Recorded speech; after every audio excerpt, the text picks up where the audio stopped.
Қайырлы күн достар, менің каналыма қош келдіңіздер. Бүгін сіздермен оңай жасалатын және өте тойымды болып шығатын етті бәліштің рецептісімен бөліскім келіп отыр. Ең алдымен айранға ас содасын қосып араластырамыз. Екеуі реакцияға түсіп көпіреді. Жұмыртқа, тұз және еріген сары май қосамыз да араластырамыз.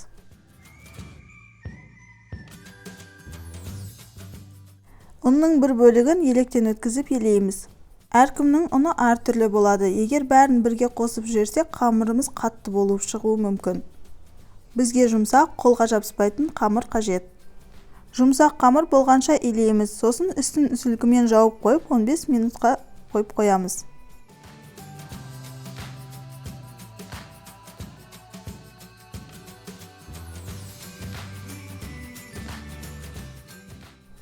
Салмасын дайындаймыз. Ол үшін фаршқа майда туралған картоп, майда туралған пияз, тұз, қара бұрыш салып, бәрін жақсылап араластырамыз.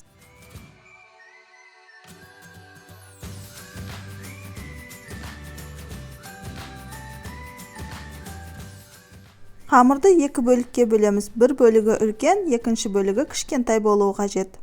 Мен 4 бұрышты бәліш жасаймын. Сол үшін үлкен бөлігін 4 бұрыштап жаямын.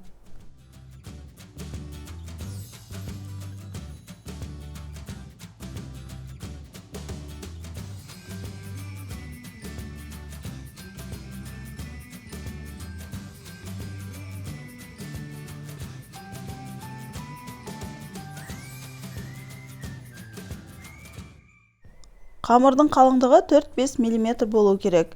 Қамырды пергаментке жайғаннан кейін тағы да оқтаумен жайып шығуға болады. Екінші қамырды да 4 бұрышты қылып жаямыз.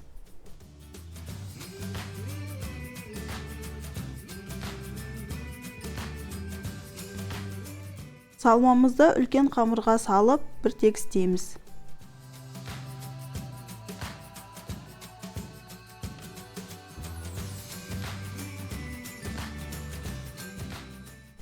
Үстіне екінші қамырды жайып, шеттерін бүгеміз.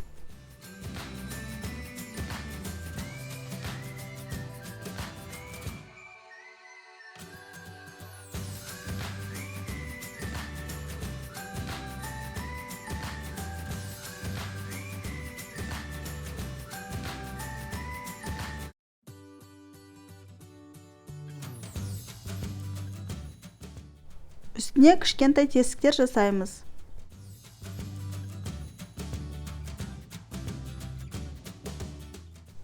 Үстіне сарыуызды жақсылап жағып шығамыз. Бәлішті осы күйінше пісіруге болады, бірақ мен күнжіт сеуіп шығамын. Алдын ала 180 градуста қызып тұрған пеште 35-40 минуттай бәлішіміз қызарғанша пісіреміз. Бәліш өте дәмді болып шығады. Жасап көруге кеңес беремін. Видеоны соңына дейін қарағандарыңыз үшін рахмет. Менің каналыма жазылып, лайк және комментарий қалдыруды ұмытпаңыздар. Сіздермен болған бар үшін келесі видеоларда жүздескенше.